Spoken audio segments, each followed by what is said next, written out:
I'm just kind of having fun with it. I want this to be over. That's what I want. I want not this podcast. I mean, I was like, okay. Yeah, geez, all right. Came in hot there. Today we had on Derrick Gregory. He talks about the creative process for coming up with his funny videos, the frustration of content flops, why you should take a break from producing content, and how he stays consistent, trendjacking, and posting. The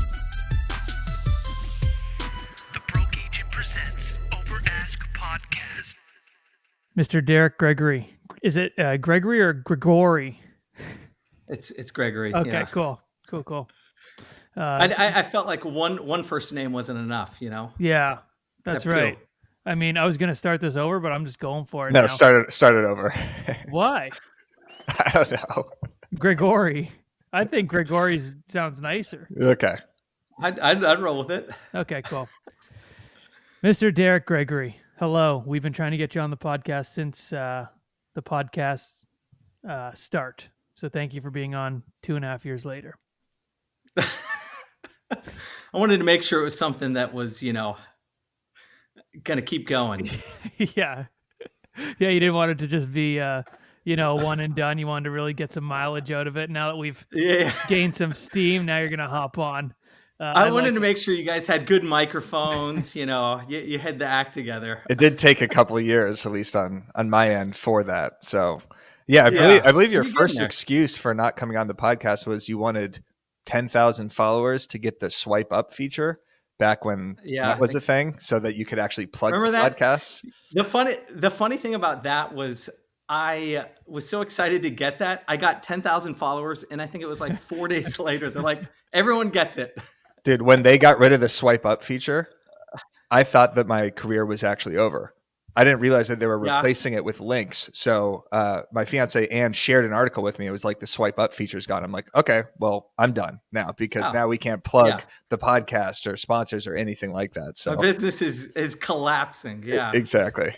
Yeah. So thank God it didn't, because we all need our daily broke agent. Broke agent. The funny thing is no one clicks on links. So it's like, I don't know about that. I don't know if you've seen my insights. He's got some great insights. Great insights. Big clicks. Exactly. But Derrick, this isn't about Eric's insights. This is about you today. Insights. That's what I said. I'd rather it be about Eric's insights, to be honest. Well, I mean, we can get into Eric. I'm gonna Derrick and Eric. This is insane. Yeah. Obviously, I said this from the start, Derrick. I think you have too many R's in your name.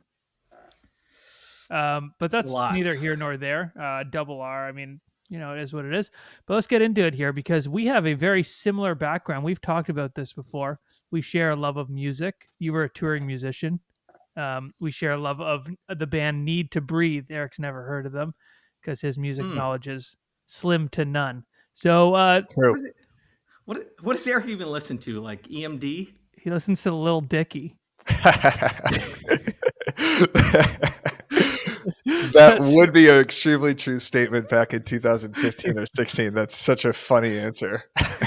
And very true. I actually wanted to be just like him. But yeah, you guys do have Little Dicky.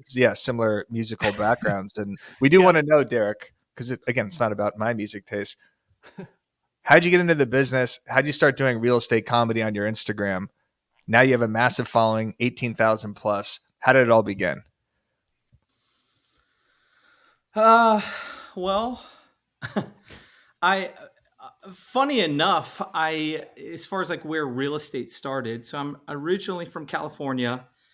Let's not get into where you were born. I mean, just, let's fast forward a little bit. It's all part. I don't need to hear all 30 years here. I didn't want to go to college, so I'm like, real estate sounds good. Like 2 weeks, I'm in.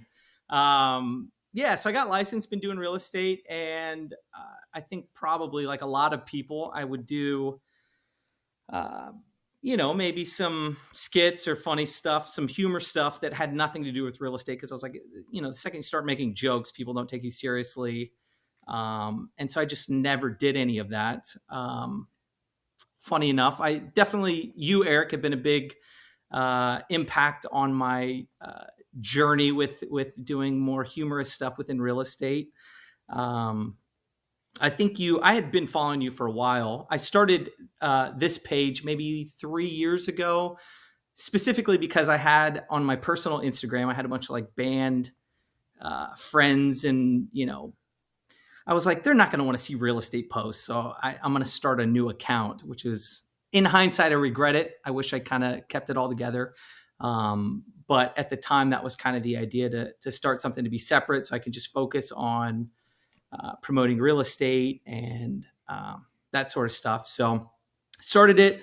Still, it was very kind of the traditional thing you'd see from most agents, posting, just sold, just listed, properties, that sort of thing. I think it was you did it was like an agent, because I followed you for years on my personal account, and you did I think it was like an agent spotlight, and I think it was Dan Lee. There was a video that you posted of him, and it was like a listing tour or something like that. And I feel like that was like the first time I saw someone that did real estate, like kind of in a humorous light. Yeah, and it was like from there, I was like, I think I could do this as well. Before that, I've always done videos. Me and my brother used to do videos all the time. I used to do like skits, like funny, like Florida Man. I don't know if you know who Morgan & Morgan is. It's an attorney. Used to do like these parody videos. None of it had anything to do with real estate. So I think it was like seeing someone else do it kind of was like that permission to where, it's okay, I can do this and still be good at my job, and that sort of thing. So that's honestly where it kind of started from. So thank you. I will say Eric posted my video before. I was going to say, did you miss Matt's agent spotlight? Must have missed mine that week. I guess I did. I specifically remember Dan's was the first one that I saw. Thank you. Sorry. Yeah, Dan Lee, everyone should follow Dan Lee Plum. We had him on. I specifically brought this because I'm your biggest fan. Exactly. Big fan of Canada. Dan Lee Plum is a Australian agent and does hilarious listing videos. We should have him back on, Matt. It's been a while, since we've talked to him. So when you started posting these funny videos initially, I mean, these couldn't bring you business like right away, right? I'm sure there was a little bit of not necessarily pushback from your clientele, but like an experimental phase. So this is kind of how it worked. I started the account. I was like, it's going to be strictly real estate because I don't want all my cool friends and band people and all this stuff to see real estate stuff. It's not going to go well. So I started it, just sold, just listed. And what ended up happening, so I do a lot of work with builders. And there was a builder that had hired me on to sell their properties. And I did a video, and I was not in the video. It was just like a cool video of their house. And they ended up basically just hijacking my video and like axed me out of it.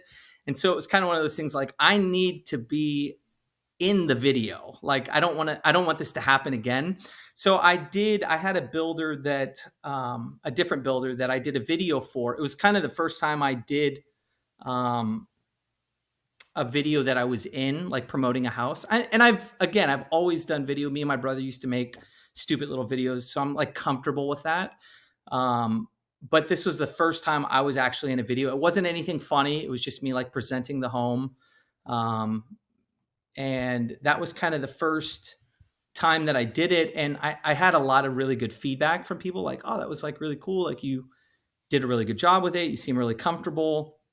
And then I think it was like right after that is where I saw one of Dan's videos, to where I'm like, I feel like I could make this like a bit funnier. And so I slowly, it was like a slow process, started to incorporate stuff into it. So to answer your question, it's not, I feel like I get people that say like, if you do funny videos, does that, what's like the percentage of business? And I don't really know that there's like a calculation for that. And Matt, you could probably attest to this. Like one funny video does not equate to 4 leads or, 2 listings. I look at it more as kind of like a billboard or something that you put out there that is out there forever, that you kind of never really know the timeline, but it definitely it points, attracts, and generates business. So initially, I think I got a lot of good feedback, but I don't necessarily know that was like, hey, here's business. But over time, yeah, it definitely turned into business. Yeah, they're big commercials. They're just commercials. They're to stay top of mind with people. I mean, and it's the consistency that does it. It's like not one video is gonna. It's the consistency. I think that's what is so impressive with creators who keep that up, like you. I will say, gonna pump your tires a little bit here. Out of all the comedy kind of style, because now it is completely oversaturated. There is everyone thinks they're like a real estate comedian. You, Property Brother-in-Laws, Dan Lee, and Dick Slider. Dick Slider, OG. Yeah, and Dan O'Neill are off the top of my head the only people who have actually laughed at a video. Could you say that's the same, Eric? Yeah, there's definitely a couple others in there too, but yes, I mean Derek's consistently good, funny videos. I think there's a higher quality whenever you used to. I don't know any others. I mean, there's gonna be people listening to this that will despise. They're pissed. I don't care. Doesn't mean I've laughed at their video. I'm saying I have laughed or chuckled out loud while watching Derek's video. Yes, agreed. Derek's videos elicit an emotional laughter. Not every time, but that's how a lot of these go, including my. You hit some, you win and you lose some. Exactly. You make 100% of shots you don't take. You know what I mean? Wayne Gretzky quote. Thank you very much. That's right. That's great. But let's get into that a little bit. I would love to get into that a little bit. Kind of like the hits, the misses. Is it frustrating when you miss? What does that process look like? Like, can you recall kind of the first video of yours that really hit, and then maybe the first one that just after the first hit, the one that didn't hit at all? Yeah, it's tough, man. And obviously, you guys been doing this long enough, so it's like you get it. But it's like your gauge of what's good and what isn't changes over time. So I think when I started, maybe if I did a video that had 40 likes, I'd be like, dude, I'm the man, like I'm the greatest. And then I think as time goes, like the more that you do, it's, kind of those, like your gauge of what's good and what isn't changes. So as far as like what did well, I think I did, and I'm probably going to be way off on this. I did a video that was, I forget the title of it. I think it was like all I was doing was, was just, I had a salad today. I'm trying to be healthy. Good. All I did was just listing videos. And then it's like, again, Matt, you probably know, it's like, as you do stuff, you're like, hey, what if I dip my toe in this? What if I get a little silly and do this? And so it's like, as time went, I kind of maybe dabbled a bit more, and it as it did well, I'm like, oh, this is doing good. Like, this is okay to kind of go in this direction. But I think a video that did pretty well, I did, I think it was like when a realtor like goes to bed, and it was like this whole thing of like, basically like an agent's like, oh man, I'm so tired. What a long day. Like, I'm just exhausted. I can't wait to go to bed. It's like this whole montage. And then I go to bed, and then it's like all these thoughts like kick in, like, all these questions, like how many square feet are an acre? What did you do this? Did it, like just a million thoughts, like to where you can't sleep. So I think that one did pretty well. And I'm sure there was others, but that's one that kind of pops off to my head. A video that I feel like I remember the ones that don't do well a lot more than the ones that do well. I know I did a Stranger Things video that absolutely just tanked.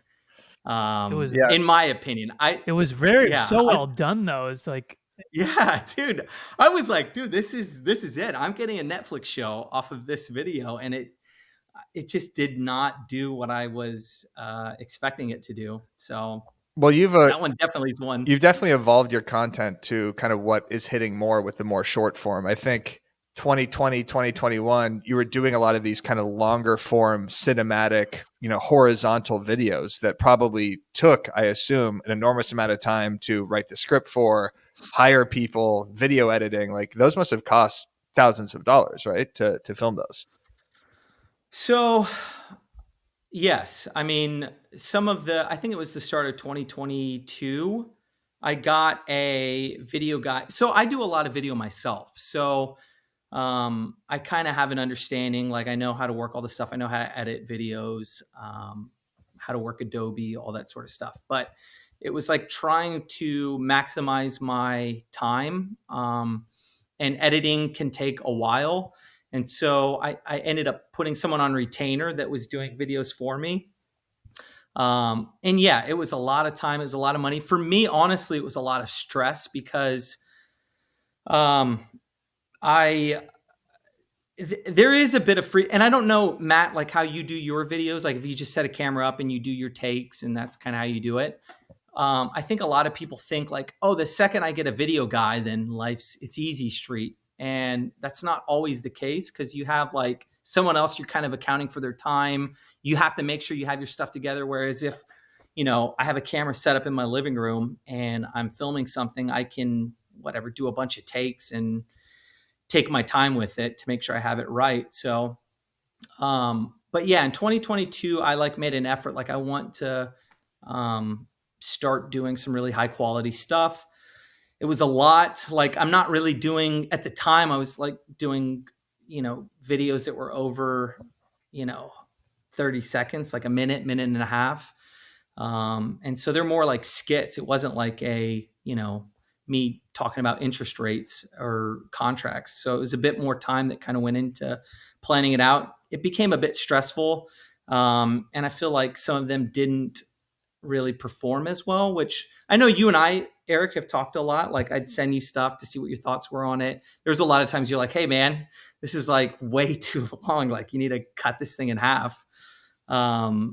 Which yeah, it's been hard. I like doing more like, built out stories and that sort of thing. So it's just trying to adjust. And yeah, I love doing the like really in-depth cinematic looking things, and I do those, but none of my like high quality videos ever have performed as well as like me ranting in my car or me dressed up as Stan with like just my camera that I use, like just in front. And like you said, I just sit there and I do a bunch of takes until I get the one I like. But I think it's still important to have both because that quality, even though it doesn't perform as well, shows that you can give that quality. Yeah. So It's important for sure. But it's like, you really need to pick your spots because early on I was the same way. And I would be like, okay, if I just do higher quality, like it's just going to get better and better and better. I'm going to get more views. And that's not the case at all. Yeah. So to that point, Matt, and as a musician, this, like there are times like you would go and record a song in a studio and it's kind of a crappy song, but you're like, hey, if we do like this, high quality recording, like add all this stuff to it, like it'll make it a good song. But at the end of the day, a good song's a good song. Like, I'm just trying to think of a Beyonce song, but there's one that Ryan Tedder wrote that Beyonce, I think it was Halo. And it was like, I think they did it was like just acoustic, and it was like that's a banger as an acoustic song. Like it doesn't need anything crazy elaborate. So I think at the end of the day, like there's a correlation with like music and video and all this stuff. Like a good idea is a good idea. A good song's a good song. Yeah, you don't have to have like this massive production, dude. Because the fact of the matter is, like some videos that I've done that are these massive productions, like maybe it wasn't a good idea. Like the pacing wasn't right, the timing wasn't good, and it just didn't do well. It's also people's attention spans and how people consume the content on Instagram specifically. So I know you focus most of your content towards Instagram. You do have a YouTube channel where you upload the longer form content, but like we would have conversations, Derrick, where we talked about this, and Matt, you and I talked about this, I think on the last episode or a couple episodes ago, where the joke has to be so in front of you and apparent for the real estate audience and on Instagram that you can't have a 10-second lead up to it. You can if it's like an anticipation thing, but you can't hide the joke. Like you can't have all these like subtle little references for it to crush. You can for the people that get it to appreciate it. And those are the people that'll become like, long-term fans and really appreciate the type of content you're making. But in order for something to hit right away, the joke has to be right in front of you. You literally have to spell it out. That's why memes and everything work so well. Or like when Matt does his content, he puts the caption above saying like, I don't know, give me an example, Matt. I create it like a meme. I create a video like a meme. So exactly. I don't actually have you do that too, Derek. Yeah. Yeah. I don't actually have to talk into what I'm talking about. I'm already into the video because the caption describes what the video is about. Like that Stranger Things video, for example, I just rewatched it and I'm looking at this thing. I'm like, this is a cinematic thing that should be seen by a lot of people. And I remember you were talking about it saying like, I know how good this is. And it's frustrating to me that this didn't get, 5,000 likes and, 1,000 shares, which it should have. But that's, I think I've seen your content kind of evolve away from that to kind of the more quick hitting joke right in front of your face. And I think that's, a good move from a content perspective. Yeah. Also, by the way, my ring light just absolutely bit the dust. Oh, good. You still look great. Yeah. Okay, cool. No, I think that's definitely true. Especially it's like if you have someone you're like paying to be doing this stuff, it's like I need to make sure that I'm getting the ROI on this. Like it's doing well, it's worth the investment. So I think a lot of it is just figuring out what that looks like. I know this has kind of been beaten to death, but like having your hooks right and something that grabs people's attention right away. Like had nothing to do with real estate, but I did a video that I wanted to do. I was like, this is going to absolutely bomb, but I want to do this video. It was like a story about like me going to the Super Bowl, the Rams, Super Bowl. I'm a big Rams fan. And I did this story and I made sure to start it out with like, this is how I got scammed trying to go to the Super Bowl, like something that like immediately grabs people's attention. Video did awful on Instagram, but TikTok, it like did incredible. And it was like a 4.5 minute video and it did like phenomenal. So it's just like a lot of this stuff too. It's like, you're just trying stuff, seeing what works, trying stuff and, figuring it out and going from there. Yeah. It's a bunch of trial and error. It's like really crazy. And cause so many people they wait for like the perfect setup or, I have this great idea, but I need a videographer to do it. And it's like, it's really not the case. It goes back to what you said, like great content is great content. You can have a $20,000 crew. And if your content's not good, the video is going to do shit. I mean, it doesn't matter. So I think people just need to like figure that out for themselves because I mean, we've done it. We've seen it. You have a whole Stranger Things video that bombs in your eyes and then like a motion picture. Yeah, and then you have you like falling asleep doing some voiceovers and it fucking crushes. You know what the problem was with the Stranger Things video?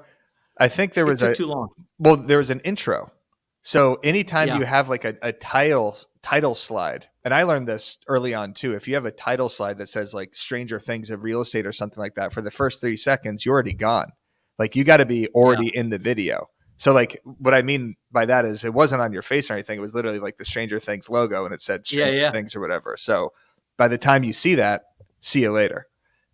I'm out. Sucks. Yeah, exactly. I'm gone. I'm looking up a tasty video on how to cook sun-dried tomatoes. Yeah, I had someone tell me, they were like, I didn't even know that was your video. I thought it was just a video, like a promo for Stranger Things. Right. So yeah, again, it's one of those kind of you learn as you go, which is, it's funny. I started to realize this. So I did these real estate stories because I have like a million crazy stories that happen. And as I did those, I started to realize like I need to like immediately grab people's attention. So I was telling my video guy, I was like, what if we took like some of the interesting, juicy parts of the story and made like the first 15 seconds, it's like this whole build up with those things of like what's going to happen. And then it's like, then it launches into the longer video. So it's like, yeah, it definitely is one of those things, like as you do things, as you learn, which again goes back to this, like people wanting the perfect situation, perfect scenario. It's like, you don't even know what is going to be good. Like, you want to go and pay someone and have this crazy setup and this expensive bill video person. It's like you've never even done any, reps to know what's going to be good, what's not. So it's like, I almost feel like you're better off like kind of starting out and getting a feel for it, getting comfortable with it versus, like, I'm not going to start until every element's perfect. Everyone stop for a second. This market is a little bit tighter than it has been in the past few years, which means leads are not necessarily banging down the door. But you know who isn't worried right now? Agents who use BoomTown, the #1 rated real estate CRM in the game. That's right. BoomTown, it was actually founded in 2008, Eric. Do you know that? Yeah, the same year the Phillies won the World Series against the Rays. How could I forget? I'll take your word for it. In the middle of a housing crisis, their CEO, Greer Allen, built it from the ground up with the explicit intention of empowering agents to be successful no matter the market. So if you're ready to build a truly bulletproof business, visit boomtown.roi.com/overask. Plus, see how you can score 750 big ones in free digital advertising. That's boomtown.roi.com/overask. Yeah, 100%. Like I always say, those videos where I like pretend to be Eminem do better than anything. Like anything, and it just literally takes me like 30 minutes. And it's Does it make you mad? No, I love the Eminem stuff. I would do a whole Eminem real estate page if I could. That's like the funnest for me to like make up is that Eminem. Like content. Have your agent, your business photos, you and a wife beater, just and a toque, sorry, not a toque. Eric gets offended when I say toque. Still don't know what it is. Yeah, it's a toque. There is that guy. There is that guy on Instagram who is like a full-time Eminem impersonator. Oh yeah, Everything he does, he's hilarious. But I feel like you would just get kind of sick of doing that after a while. You're like, oh my god, I got to do another rap here. But you pick your spot. Yeah, exactly. And you do it great, Matt, because you don't hammer it too much, right? It's not like every week there's an Eminem video. It's like, okay, for Valentine's Day I'm going to do one. For Christmas I'm going to do them. So not only is it topical, but you're spreading it out enough so you're not hammering the same joke over and over again. That makes it way more potent, I feel like. And Derrick, you also, like, your timeliness, you got a video for everything. I was scrolling through your page. You dressed up as a leprechaun once for St. Patty's Day. You dressed up as the Grinch. Like, anytime there's, I don't know what you're doing for Earth Day in March, but I assume you'll have a giant globe on your head or something like that. Yeah. But I think that is also huge for content creators. And this is something I've been talking about nonstop on this podcast for 2 years, but the trend jacking and just looking at the calendar in advance and saying what holidays are coming up, what sporting events. I like March. We're in March when this is released. You're going to have the Oscars on March 12th. So I assume there'll be some sort of like Grammys or actor related March Madness. You have St. Patty's Day. I think it is Earth Day or something. What else? I think that's pretty much it. There's a lot of days, Eric. Thanks. You want me to go through the entire calendar? Dude. March 3rd, my birthday. You have. You guys got a degree in calendars, like dates. Exactly. Yeah. Hey, look, for the people at home, they're hearing this and they're thinking, oh, I got the idea spinning. Like, what can I do for March Madness? Can I do a video around the best bars to watch the games at, the best bars to go for St. Patty's Day, that type of thing? Like, that really helps. So even the football one that I did, it was just a video that I wanted to do regardless. I knew it wasn't going to do well, but I think you have, like, if you're able to time those things, it's people are interested in those topics at those times, which even when I did the Stranger Things video, that was like, I think I put it out like right before the release of like the last season. So it's like trying to time these things to be around, dates that people are looking into those things. It's a bit different, like TikTok specifically. Like if you click on one video, it's like your feed is just nothing but that video from there on out. So if someone clicks on something Super Bowl related, it's like it's the algorithm, all it's feeding them is content around that. So I definitely think it helps with exposure for sure. Literally immediately. Like you watch 2 videos on TikTok and then your Dude. whole feed. Like, it's so immediate how much it Yeah. changes. It's insane. Now, I do want to get, and I mean, if you don't follow Derrick, follow him. You'll know that he has many more hits than misses. But I think it's something that people can really relate with. So when you post such a great cinematic video like the Stranger Things one, and it doesn't hit, what does the next couple days look like? Are you frustrated? Do you not want to create that much? Yeah, I bet. Just off in ashes, you know, I just sit. I'm surprised you didn't die filming the video.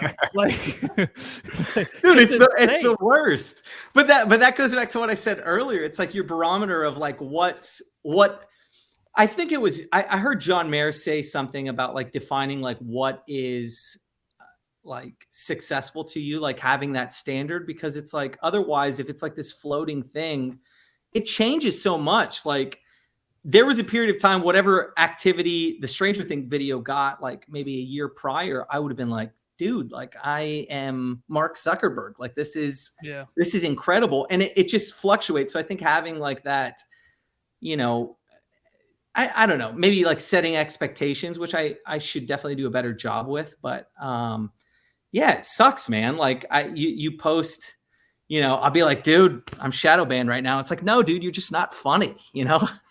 Yeah, that's the first thing we always say. Oh, yeah, the thing is, I'm shadow banned. The thing is, it's not a shadow ban, but there is an algorithmic problem so consistently now on Instagram. We have no idea. Like, there are certain days literally where the algorithm is hitting, where you could scroll through your feed and you see posts with an enormous amount of engagement. Then there's other days where I'll scroll through the feed and it'll happen on the BAM account. It'll happen on my account. It'll happen on Dan's account. It'll happen on Matt's account, where you post something. I posted a text yesterday, and for the first 5 minutes, I think there was one comment.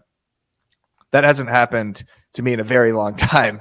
And I know the people listening are probably like, shut the hell up. Who cares about any of this? But it is a problem where if the algorithm is off in the sense that they're doing an update or they're rolling out a new feature, and this happens so much, or there's just so many bugs, or the app goes down. Like when we were filming the cold calls live, Instagram wasn't working. Like Instagram stories were not uploading. Only 20 people saw my stories that day. So I could not plug the links to this live video, and it cut our audience from 1,000 to 500. So this does happen, and it sucks if you have something to post that day that you know is very timely, and for whatever reason the app is off. That's why being on all these, you know, other platforms is so important. But that's why the content is all about the reps.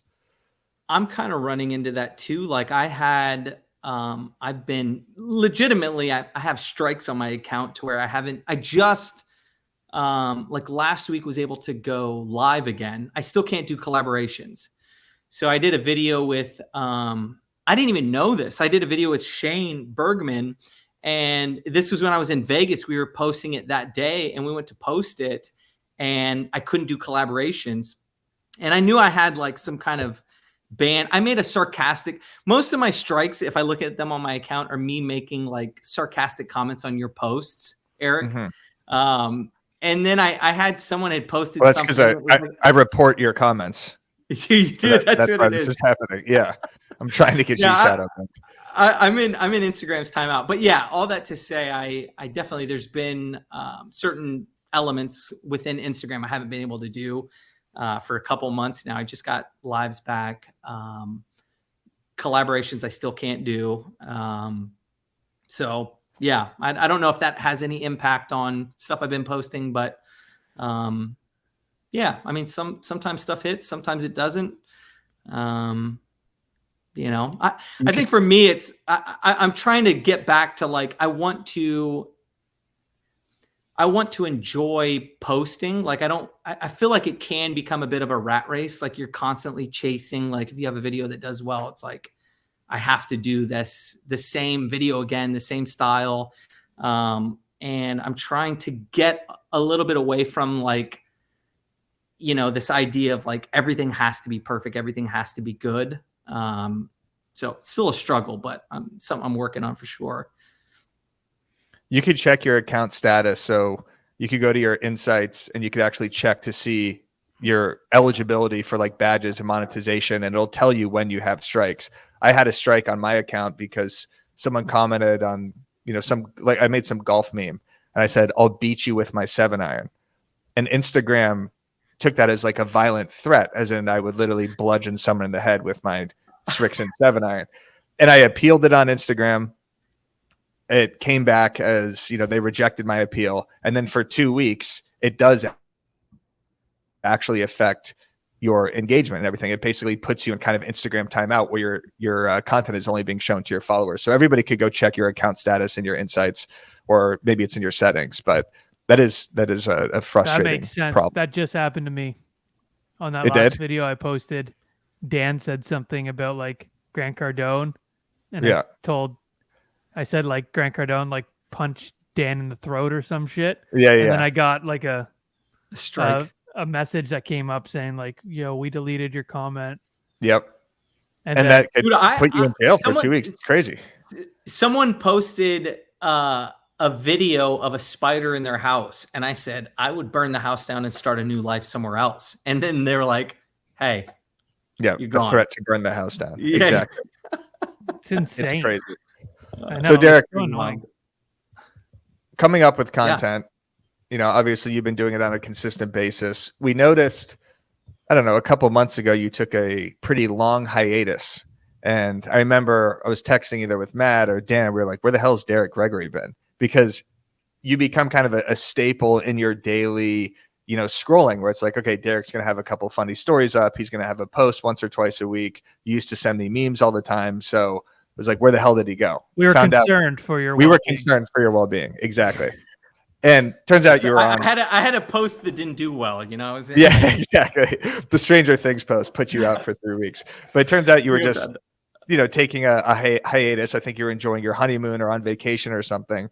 And then you told me getting back into it was pretty hard. So talk about, I guess, what it was like for a few weeks just not posting. Was it refreshing? Did you feel a gravitational pull back to the, content game? What was that like? Well, I think it was a combination. So it was like right around. So I'm in Southwest Florida, Fort Myers. So we got blasted by a hurricane. So it was like this. There was a combination of a lot of things that were going on, life things, and for someone that posts predominantly like humorous content, it just didn't feel right in the time. So and then I got married. It was on my honeymoon, and it was like I kind of want to like be intentional about like staying away, which was starting out was really weird because it's like you get so much into this like rhythm of like anything you see, anything you do, it's like through this lens of how can I tie this into content? And it's like everything that happens in your life, you're like, oh, this would be funny if I did this post or if I did that, or, or this is an idea I'll write down in my notes. And so that was kind of how I've been wired over the past 2.5 years. And so kind of stepping away from it was weird at first, but then it's like, as you break off from it, it's like, I don't know, you just start to see things a bit different. Like stuff happens, you live life. And I got to a little bit of a weird space, like trying to come back in the new year to where it was like, how do I step back? Like I've been away for like 3 months. Like, how do I step back into this? Like, it just felt, I don't know, a bit interesting. Like it was a bit weird, trying to figure that out. Like it's still, to be honest with you, it's still like trying to find my footing a bit as far as like what I'm posting, what I'm doing, that sort of thing, which I mentioned earlier. It's like trying, like, I want to do stuff that like I enjoy. Like, I don't want it to feel like this rat race of like everything I post, it's like just for engagement. Like I want to enjoy what I'm doing. Cause I think that's another thing too. It's like, as you do stuff, as you get some success, it's like everything you do is like through that lens of everything I have to do has to be this. And that's not always the case. Like you're going to have posts or things that just don't do well. And for me, I'm a very competitive person. I haven't been okay with that, but it's like trying to be okay with it, trying to be, I know they have the option where you can hide your likes on your posts and things like that. And it's like, I want to leave it up. I want to stand by my bad post, and just being okay with that. So it's definitely still a work in progress, but yeah, it's an interesting time going from like everything you do is focused around social media and content to like not focused around that and getting back into it. Is there something you've been wanting to pivot to? Because I know like you can almost pigeonhole yourself into a certain thing. Is there something you've been trying to get into? Well, me and Eric talk a lot about this. Like with real estate, it's like you are like, if you're doing humor within real estate, you're kind of limited in the sense that everything has to be somewhat on the nose. Like I'm working on a video. I haven't posted it now, but I'm doing like a video, like it like ties in with agents that don't use ChatGPT and agents that do. And I'm like, it's just one of those things. It's not a very on the nose video. I haven't finished it, but I'm like, I don't know if this is going to do very well. But it's like with real estate content, it's like it has to be very straightforward. As far as stuff that I want to do, like I love telling stories. I did, like I said, I did that football one, and I kind of want to get into telling more stories. Like it's not necessarily just a skit. Maybe I have a bunch of crazy real estate stories. I have a bunch of crazy life stories. I know like Glenda Baker does a really good job of, doing a lot of different content in that space. So I would say that's something. I even have a funny Need to Breathe story. Like I have a lot of fun stories that I think kind of leaning into that, I think is something I'd like to start doing a bit more. I like your story content. The real estate horror stories are great because it's like you're narrating it and you're actually showing it visually. So you're reenacting the entire thing. Right? Yeah. Yeah, it's kind of that. There's a bit of a lag. So I don't know if I'm. What the hell just happened right there? Should I come back in? Yeah, my point. Yeah, my point was it's not just you in front of a camera. Like Glenda's so great at showing her charisma and articulating these stories where you can visualize them. But I love yours because you can hear your voice and then you actually see what's going on. So I think that's a very unique way to go about that content. But like, I totally agree with you in the sense that when you're in the content rat race, everything you do is looking to turn into, and it like when I'm scrolling through Twitter or Instagram or Facebook or watching TV or watching the Super Bowl or watching the Jake Paul fight, everything I'm doing is like, is there a moment here that I could capture that I could trend jack on? Is there a moment in the Super Bowl that I could turn into a meme? And it becomes like the entire way your brain functions. And like now I have to turn everything in content because of BAM. So it's not just the broke agent stuff. If I see an article, I'm like, this has to be a green screen. I have to go ask someone to do a green screen for this, or I have to do it if there's a new social media update. So I envy your ability to, take that couple week break because I'm sure it helps you come back a little bit refreshed. Matt, I'm sure you feel like this too. Like, I mean, you've been posting nonstop consistently since 2019. So it's just. Yeah. You need to take a break. And what I'm telling people now, like there's so many social media gurus who are like, you got to post 5 times a day. It's like, just post what you want to post. Like post what makes you happy. Like that's where you're going to have the most enthusiasm when you post, and enthusiasm sells. I say that all the time. I really believe that. And just like, don't make it such like a burden on your day. Like, oh shit, I didn't post 3 times this week. So now like, whatever, like do what you got to do. Don't let it kill you. That's my opinion on it. But I think it's been helping. Like, I think now because of the oversaturation, almost less volume has been working a little bit more. I've been noticing this from my perspective, at least. Like I used to have to do 8 to 15 Instagram stories a day because I knew that was getting me all the engagement, that was bringing new followers, and I wanted something to pop up every time someone logged into the app. But now if I do that, I feel like I'm just hammering the feed so much in the algorithm and giving them different types of things that maybe it's possibly annoying people. I don't know. From a BAM perspective, we have to do that because it's a media company. But from a broke agent perspective, it's like, okay, great. The guy made the same joke again and again and again and again and again. And now it's on stories and now it's here. Like clip that again and again and again and again. Like maybe pull back a little bit, take it easy, and then give them something funny once every couple of days. Something funny. I feel like, Matt, you don't post a whole lot of stuff with your stories though. No, I don't. Like you're very. Is there a particular reason, or are you just like not? It's not something you're. I don't know. Yeah, no, not real reason. sometimes I'll get into like a mood and I'll want to do Yeah. it, but I just like creating my videos. Now it's like, brought me into doing these other things like the stuff for BAM and the speaking engagements and the podcast. So that keeps me super busy. And I still have a real estate business. And I don't know. I just do what I want to do on social media. And I try and do it at the highest level I possibly can, try and give the best content to my followers. And I really enjoy doing it. Yeah. It's like you said earlier, if the main goal is to be consistent with it, if you're not enjoying it, you're not going to be very consistent with it. Mm-hmm. Exactly. So what's your kind of goal?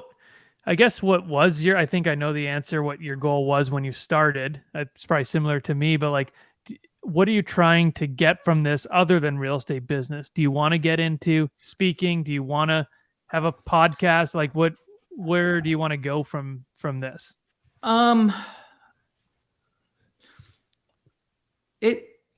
So the reason I started doing videos as a musician, so the band, we kind of stopped playing like around COVID. So for me, videos, it was my creative outlet. So first and foremost, it's something I enjoy doing. So it's not like, it doesn't feel like a chore. It doesn't feel like I have a gun to my head, like I have to do it, which is partially why I really want to get back to doing stuff that I enjoy doing, because you kind of, as stuff does well and expands, it's like you're always chasing that. And in some ways you can kind of get to this place to where it's like, you're not really enjoying it because you're like, I got to do this trend. I got to point at these bubbles as they pop up. And so initially, like the start of doing videos, it was like, this is fun. This is a creative outlet for me. I feel like within real estate, it feels very much in the box about a lot of things. And just to be very clear, I think a lot of people see like people like you or Eric, and it's like, that's all I want to do. And if you want to be successful in real estate, there's so much more than just doing funny videos. Like, I always equate it to like, you have a stool with 3 legs and there's maybe one of it is like marketing and branding and exposure, but there's so much other stuff. Like, you need to understand the contract. You need to understand what's happening within the market. You need to have all these other elements covered. It's not just video. But for me, like, video was like this fun thing. Like, I've done all that other stuff. I'm really good at it. I've done real estate so long without doing video. Like, this is kind of a new thing that I enjoy doing. But as far as like what I want to do with it, it's interesting, man. And just being very transparent. I know me and Eric have briefly talked about this. Like, for someone that's very like enjoys doing video, that enjoys entertaining, I do have a lot of anxiety that comes with all of this. And so it's tough, man. I feel like I self-sabotage myself a lot. Like, this podcast is a perfect example. I love you guys. I love what you do. I've always felt really bad because you did ask me a while ago to be on it. And it wasn't that I didn't want to be on it. It was just like, I get within some things that come from the video and the marketing and all that. It's like, there's just some anxiety that comes up with it. And so, I don't know, man. I'm still, I guess, trying to figure my way through all of that. For now, I just do it because I enjoy it. I have fun doing it.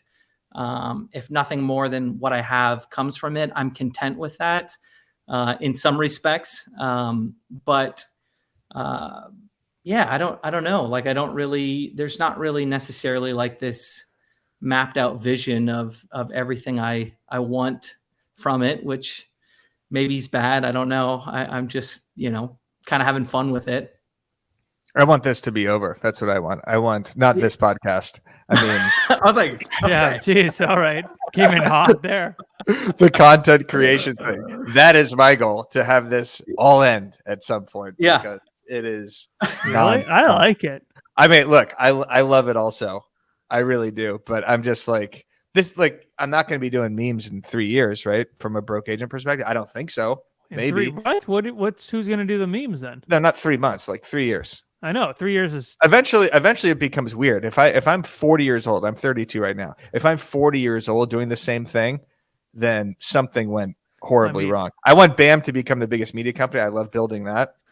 But at some point, like the content, it starts eating away at you because you just always have to put something out there on all these. But here's the question though: do you enjoy that element, or is that just kind of a means to an end? Memes are a job for Eric at this point. Yeah. At this point, no, I enjoy doing it. Like I really do. If I could do something that I think is actually funny, I do enjoy doing that. I think you guys are just doing like it's such a different level of comedy when you're actually like showing yourself and acting out something or saying it to the camera. Like I envy, and I can do that too, and I have done that in the past. It's just not as consistent with it, and the memes crush, and it's way easier, So it's like, and that's what my page is used to. So I don't know. I'm trying to find what the hell I should be doing from like a content perspective, not on BAM, but on the Broke Agent. Like I want to evolve this stuff too, because well, then too, real it's estate hard because it's like pickings right now. Oh, dude, it's interest rates are going up, and that's pretty much all you got. It becomes hard too because it's like that's what works. So it's like you kind of get caught in this rut of like I just have to continue doing this. Yeah, it's a feedback loop. It's there's some word for it on YouTube also where if your audience is giving you certain feedback, it kind of positions the way you do your own content. So obviously if people like the Stan video and that's crushing the Eminem video, you're more likely to keep producing those. It happens a lot in like political YouTube where the audience kind of directs the person that's actually the pundit speaking about it, where maybe they do one right-wing take and then their audience is right-wing and now they're full-blown right-wing when they were left-wing. Like that happens a lot. So basically I'm going to become a right-wing YouTuber, I think is my next next move here. Yeah, exactly. Just kidding. Good, dude. Yeah. Badass. All right. Yeah. Well, folks, you heard it here first. On that note. Yeah, that's Novarask exclusive here. Or a left-wing YouTuber. That was, could go one way or the other with that joke. Okay. Yeah. Exactly. Yeah. It's just been a political YouTuber.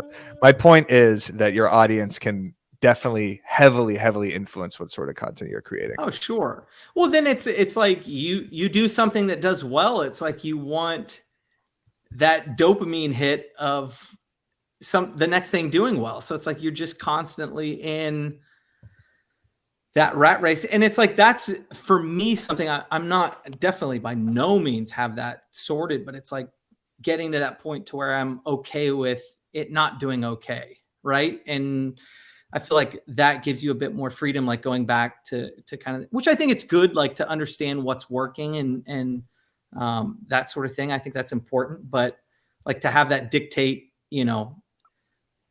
everything on your day-to-day and what you're doing. I don't necessarily know that that's healthy. I was also having a talk with like another agent too. It's like, it's hard too with social media because it's like, especially in this space, like we're real estate professionals and it's like positivity is like such a big thing, but it's like, you definitely don't always feel very positive about what you're doing. So it's almost like you're creating this avatar of yourself in some respects. So it's like trying to be authentic, but then it's like, if I'm too authentic, then that's not good. You know what I mean? So it's like this weird space. Sometimes I feel like you, as a content creator, you can get into of like, trying to be real, trying to be authentic and trying to be positive. Cause I definitely think you could go the opposite end of that spectrum where it's like everything you post is negative and it's not good, Yeah. I try not to overthink it too much, but I have made a big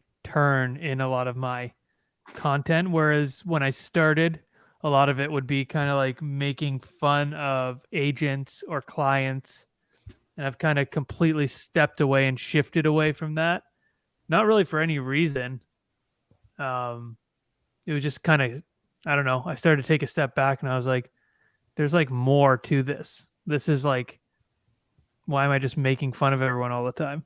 Which I'll still obviously poke fun at the industry. That's what all this is. But it's like, I don't have to like do like a whole client scenario or anything like that. I just think It was kind of fun for the time over COVID or whatever when everyone was cooped up in their house. But I don't know, there's just more to it. And you like that's the fun for me is like the constant like, okay, where to next? Now what? Like how are we going to evolve this?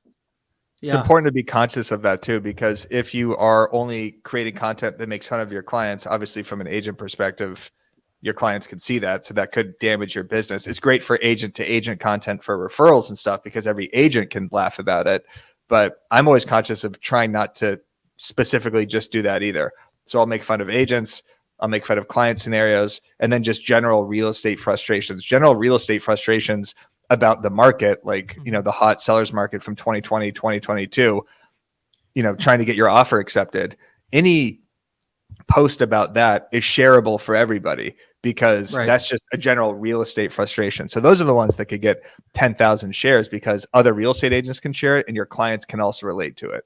So I try to have these different, you know, buckets to client, agent to agent, and then just like general grievances, and then other just like social anxieties and stuff. So it's definitely important to be aware of that you're not just in one bucket that could actually tarnish what you're trying to accomplish, which is ultimately sell more real estate. Yeah. So yeah, good shit. I think the moral of this story, if I may, would be the consistency of all of this is extremely important. And, you know, us three, not to toot our own horns here, but like Derrick, you've been doing this for years. Matt, you've been doing this for years. Haven't gone away, constantly evolving. There's a lot of people that do this stuff for 2 months. There's a lot of people that create content for 2 or 3 months. Either it works or it doesn't, and then they're done. This is all, you know, at bats and reputation. The fact that not reputation, but repetition. Fuck it, whatever. You guys get it. Moral of the story is keep creating content. Thanks. That was almost. That was almost. I'm profound. ready to go film a video right now. You know? Yeah, exactly. Go film a video. I've just been pumped up until you said a reputation. I thought you were talking about the Taylor Swift that was like album. a Braveheart speech. You might as well been on a horse. Repetition. At bats. You get it. We've all said it before, but if you stop creating content, you're not going to be able to know what works, what doesn't. There we go. Yeah, how about you that, get Matt? it, folks? Bam. Yeah. I like how you wrap Let's that go. up. That was nice. Yeah. Thank you. Derrick, where can the people find you? You know, just social media, MySpace. Give him your app. Specifically, where give him your damn app. At Derrick, DERR, way too many R's, ICK, SWFL Realtor. Yeah, that's it. It's fake. On that. All right. Yeah. People are like, I thought your last name was Southwest Florida Realtor. That's what you're in my phone is too, I think. Everybody go follow Derrick Gregory. If you enjoyed this episode, throw it a like. Make sure you're subscribed to the channel. Give us a review on podcasts too. You know, we're giving you different perspectives on everything here. So smash that like button. Yeah. Thank you guys. Yeah, and that subscribe. All right. Y'all take care now.